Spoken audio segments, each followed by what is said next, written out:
Ruiz activity and more. Hi, সবাই কেমন আছো? অনেক দিন পরে চলে এসেছি একটা ভিডিও নিয়ে। তো দেখো, আজকে আমাদের বাড়িতে মন্দির প্রতিষ্ঠা হবে, সেই আয়োজনই চলছে। এখানে দেখো, আমাদের মন্দির এখনও ফাঁকা। আমরা যাব ঠাকুর আনতে। এখানে ব্রাহ্মণ মশাই তার কিছু নিয়ম কারণ পালন করছেন। আর আমি কিন্তু সম্পূর্ণভাবে মন্দির প্রতিষ্ঠা হওয়া আগে কখনো দেখিনি, আজকেই আমাদের বাড়িতে প্রথম দেখছি। সেজন্য আমার কাছে সবই নতুন। এখানে দেখো, কলসিগুলো রেডি। একটা কলসি কম আছে, দেখো 7টা কলসি নিয়ে আমাদের জল আনতে যেতে হবে। তার আগে যেতে হবে ঠাকুর আনতে। আর এদিকে দেখো কি হচ্ছে, এগুলো সব নিয়মগুলো পালন হচ্ছে। আর এটা কে বলো তো? এটা আমার ননদ। আর লাল শাড়ি পরা এটা হচ্ছে পূজা। আর এই দেখো, বাড়ির ভিতরে হচ্ছে রান্না বান্না দিনের বেলার।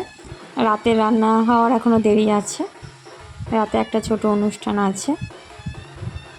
আর ওই দেখো, ওরা সবাই ঠাকুর আনতে চলে যাচ্ছে। এই কোথায় যাচ্ছ? দাঁড়াও, আমিও যাব। আরে তুমিও বাকি আছো, চলে এসো। ওই দেখো, সবাই মিলে এখন হেঁটে হেঁটে যাবে ঠাকুর আনতে। আর আমি তো হাঁটতে পারি না বেশি, আমার অবস্থা খারাপ, তাই আমি এখানে বসে পড়ছি এদেরকে নিয়ে। আর কিছু মানুষ গেছিলো ঠাকুর আনতে, ওই যে সবাই চলে এসছে, এবার আমরা ওদের সঙ্গে যোগ দেব। আর ওই যে আমার হাজব্যান্ড, প্রথমবার ওকে আমি পাঞ্জাবি পরে দেখলাম, যদিও আগে কখনো পরেনি, এই প্রথম। আর আমাকে একটু গাড়ি করে নিয়েও যাচ্ছে না, সবার সাথে হাঁটতে হচ্ছে, পা ব্যথা হয়ে যাচ্ছে। তো আমাদের ঠাকুর চলে এসছে, দেখো বাড়িতে। ঠাকুরকে বরণ করে ঘরে তোলা হবে। সবার কেমন লেগেছে আমাদের মন্দির আর ঠাকুর অবশ্যই কমেন্ট করে বলো।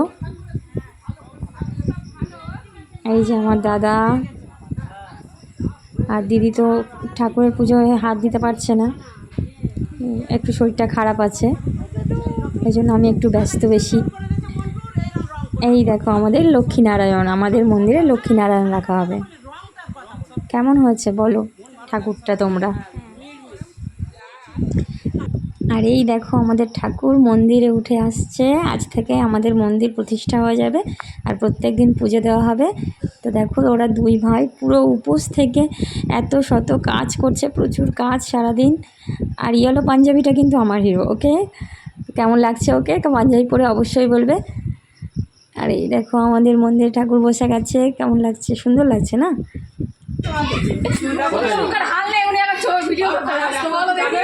ভিডিও ভালো আসবে, তেল তেলে মুখ করবে, গ্লামার ফাটবে ঘামে।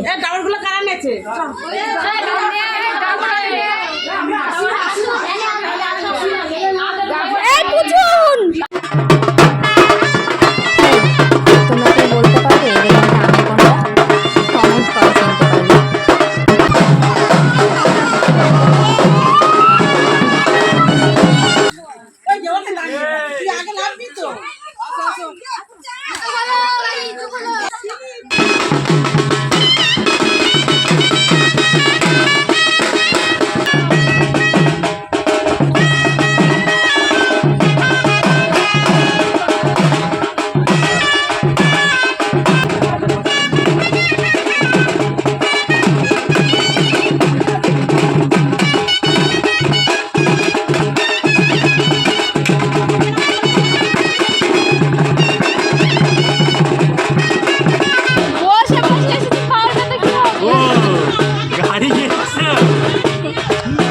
আমরা তো বুলেটের গাড়িতে এসেছি।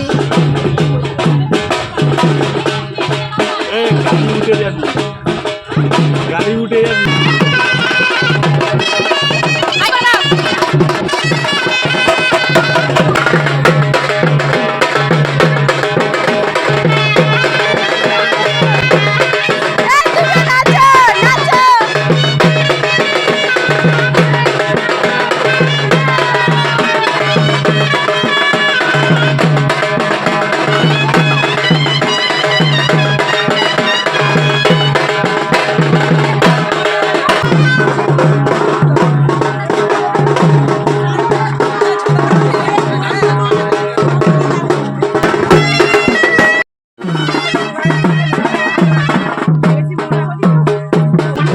তো আমরা 7 কলসি পুকুরের জল এনেছি। আর এই দেখো, আমার নন্দাই ওটা, ঠিক আছে, যে একটা কলসি নিয়ে গেল। মানে খুবই ভারী কলসি, ওই জন্য আমার জামাইবাবু ওটা নিয়েছে। আর এই দেখো আমার বেচারা হাজব্যান্ড উপোস করে আছে, কত কষ্ট করছে, সেই মন্দিরের মাথায় উঠেছে। তো যাই হোক, 7 কলসি জল দিয়ে আমাদের এই মন্দিরটাকে স্নান করানো হবে আজকে, সেটারই কাজ চলছে। দেখো কত সুন্দর লাগছে। তোমরাও এই নিয়মটা করো কি না জানি না, আমার বেশ ভালোই লেগেছে। আর এই মুহূর্তে আমার এতটাই কষ্ট হয়ে গেছে, আমি এত কোনো দিন হাঁটি না, আজকে প্রচণ্ড পরিমাণে হেঁটেছি। তো এই কারণে একটু ঘরের মধ্যে চলে গেছিলাম, আর এখানে সবাই মিলে আনন্দ করছিল। তো এই মন্দির ধোয়ার কাজ হয়ে গেলে তারপর আমাদের পুজো শুরু হবে।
আমাদের মন্দির ধোয়ার কাজ শেষ হয়ে গেছে। তবে আজকের দিনটা বেশ ভালো ছিল জানো, প্রত্যেক দিন যা বৃষ্টি হচ্ছে, একই আষাঢ় মাস, পুরো বর্ষা। তবে আজকে সারাদিন খুব গরম ছিল, রোদ্দুর ছিল, কিন্তু বৃষ্টি হয়নি। তবে গরমে খুব কষ্ট হচ্ছিল। যাই হোক, মন্দির ধোয়ার কাজ আমাদের কমপ্লিট হয়ে গেছে। এই দেখো আমার জামাইবাবু মানে নন্দাই আর ও মিলে ওপরে ওই কি বাজছে আর কি, যাই হোক জানি না কি নাম। এদিকে দেখো আমাদের এবার পুজো শুরু হয়ে গেছে।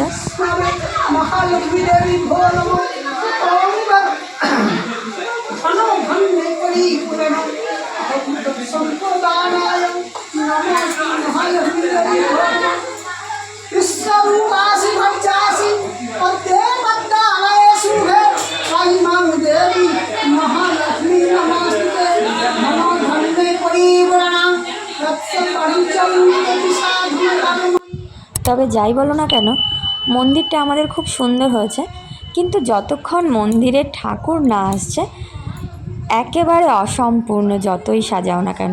মন্দিরে ঠাকুর আসার পর সম্পূর্ণ অন্যরকম লাগে, তাই না দেখতে?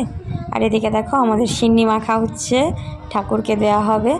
আর তুলসী মণ্ডপে কিছুক্ষণ পর শাড়ি পরানো হবে তুলসী ঠাকুরকে। আর ওদিকে বাইরে সবাই বসে আছে, আর ওটা আমাদের বাড়ির ভিতরটা, জানো তো। এই দেখো আমাদের ভিতরে সবাই খাচ্ছে, দুপুর হয়ে গেছে। আর এদিকে সবাই পুজোর কাজেও ব্যস্ত আছে।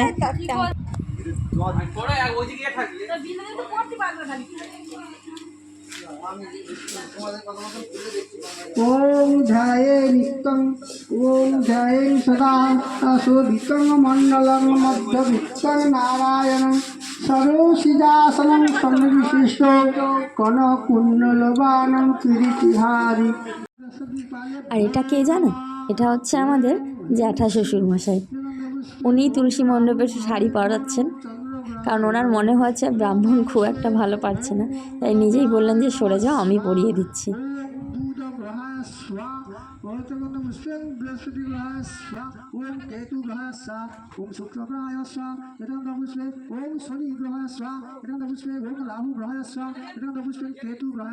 মহালক্ষ্মী দেবী ঘোর বিষ্ণবে নারায়ণ।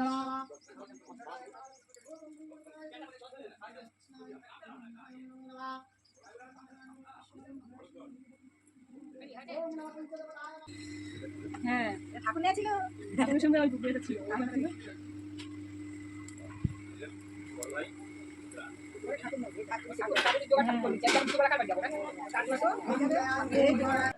তো আমাদের তুলসী ঠাকুরের শাড়ি পরা হয়ে গেছে। আর এদিকে দেখো আমার ভোলানাথ বসে আছে ইয়েলো পাঞ্জাবিতে। কেমন লাগছে বলো? আমার তো দারুণ লাগছে। তোমাদের কেমন লেগেছে বলো? আর এখানে দেখো 5টা মালসা বসানো হচ্ছে। নিয়ম আছে সবারই, প্রত্যেকের আলাদা আলাদা নিয়ম, যেখানে যেটা করা হয়। এটা হচ্ছে আমার ননদের ছেলে। সবাই বসে আছে চারপাশে। এখন অনেকক্ষণ পুজো হবে, সে পুজোটা দেখতে থাকো। ওকে,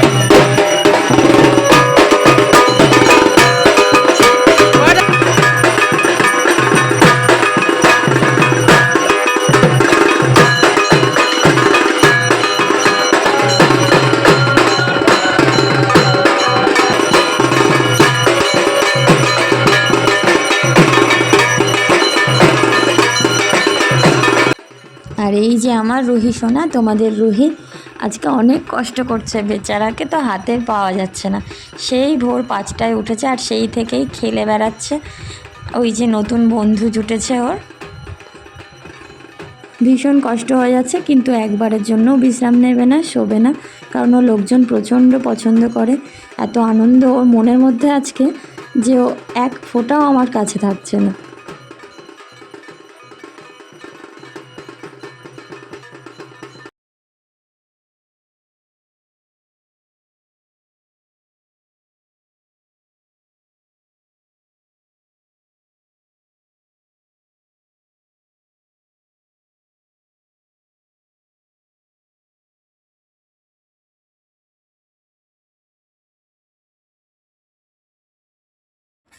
আর এই বিকেল হয়ে গেছে, এখনও পুজো তো শেষ হচ্ছে না। তবে রাতের খাওয়ার রান্নার রেডি হয়ে গেছে। ওই দেখো পায়েস হবে, পায়েস, আলুর দম, খিচুড়ি, এগুলোর ব্যবস্থা হচ্ছে। সেই রান্নার জোগাড়ই এখানে হচ্ছে। আর পুজো কখন শেষ হবে জানি না, হয়তো সন্ধ্যা হয়ে যাবে, রাতও হতে পারে। আর এদিকে উপোস থেকে সবার অবস্থা কাহিল। সবাই বলতে আমি, আমার হাজব্যান্ড, দাদা, আমার ননদ, আমার শাশুড়ি মা, আমরা সবাই মানে কয়েকজন উপোস করেছি। সে পুজো কখন হবে জানি না, কখন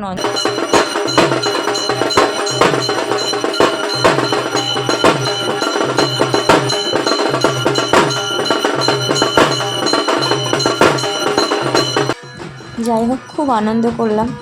আর এরই ফাঁকে একটু নেচে নিলাম। যদিও এটা আমার পাবলিকালি বিয়ের পরে প্রথম ডান্স নয়, হাত পা নাড়ানো যাকে বলা হয়। তবুও উপোস থেকে ঠিক আছে। আর সন্ধে হতে যায়, এখনও পর্যন্ত অঞ্জলির আমাদের কোনো খোঁজ নাই। যদিও এবার অঞ্জলিটা দিয়ে নেব। জানো তো, পুরো সন্ধে হয়ে গেছিলো আমাদের অঞ্জলি দিতে। আর সন্ধ্যের পরে গিয়ে তারপর আমরা কিছু মুখে দিয়েছি। যদিও এতটুকুও কষ্ট হয়নি আজকে আমার। হ্যাঁ, কষ্ট একটু হয়েছিল সকালে যখন অনেকটা হেঁটেছিলাম, তারপর অতখানি আর কষ্ট হয়নি।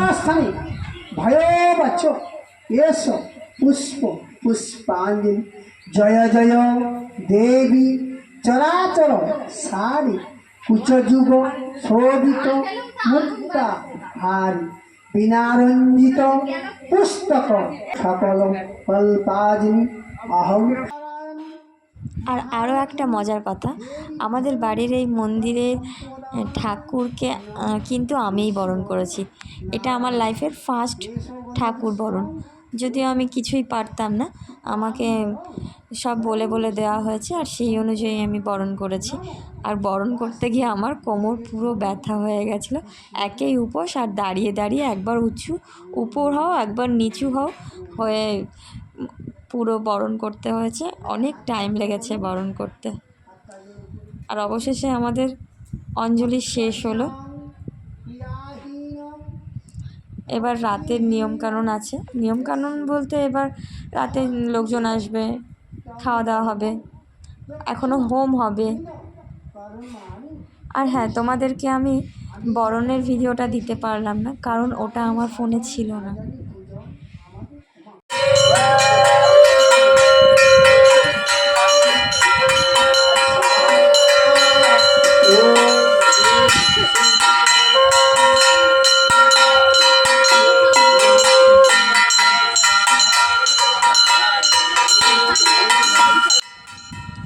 সবাই বলে বাড়িতে হোমযজ্ঞ করলে নাকি বাড়ি ঠান্ডা থাকে, সবার আত্মা দেহ ঠান্ডা থাকে। কেন এমনটা বলে জানি না, কারণ হোম তো হয় আগুন দিয়ে, আর এটা করলে কী করে বাড়ি ঠান্ডা থাকে। যদিও নিশ্চয়ই এর কোনো কারণ আছে যেটা আমার জানা নেই। তবে তোমরাও হোমটা দেখো। হোম দেখা আর হোম বাড়িতে করা নাকি একই রকম পুণ্যি পাওয়া যায়। জানি না, শোনা কথা, সেটাই তোমাদেরকে বললাম। আর এই দেখো, আরেকজন মাথায় গামছাই বাঁধতে পারছে না। গামছা বাঁধায় কোনো একটা নিয়ম করবে হয়তো। হ্যাঁ, ওই বেলপাতা ওই যজ্ঞে দেবে, কারণ ওদের দুই ভাইয়ের নামে এই মন্দিরে সংকল্প করা হয়েছে, তো তাই ওদেরকে নিয়েই কিছু কিছু নিয়মকানুন করানো হচ্ছে।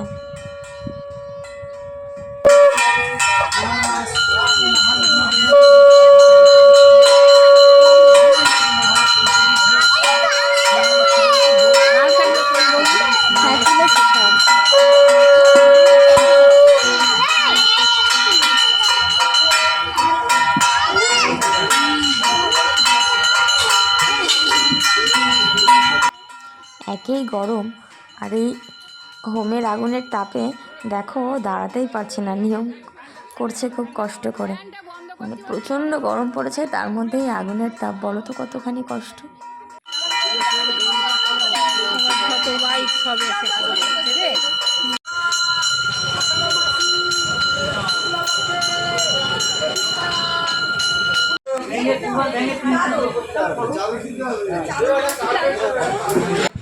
এরপর আর ভিডিও করা হয়নি। তবে আমাদের মন্দিরের এই ছোট্ট ভিডিওটা তোমাদের কেমন লাগলো আমাকে অবশ্যই কমেন্ট করে জানিও। আর হ্যাঁ, ভালো লাগলে অবশ্যই একটা লাইক করো, আর সাবস্ক্রাইব করা না থাকলে চ্যানেলটাকে সাবস্ক্রাইব করো, যাতে রোহিত চ্যানেলটা আগামী দিনে অনেক বেশি এগিয়ে যেতে পারে, আর আমি তোমাদের জন্য আরও অন্যান্য ভালো মন্দ মিশিয়ে ভিডিও আনতে পারি। ততক্ষণের জন্য টাটা।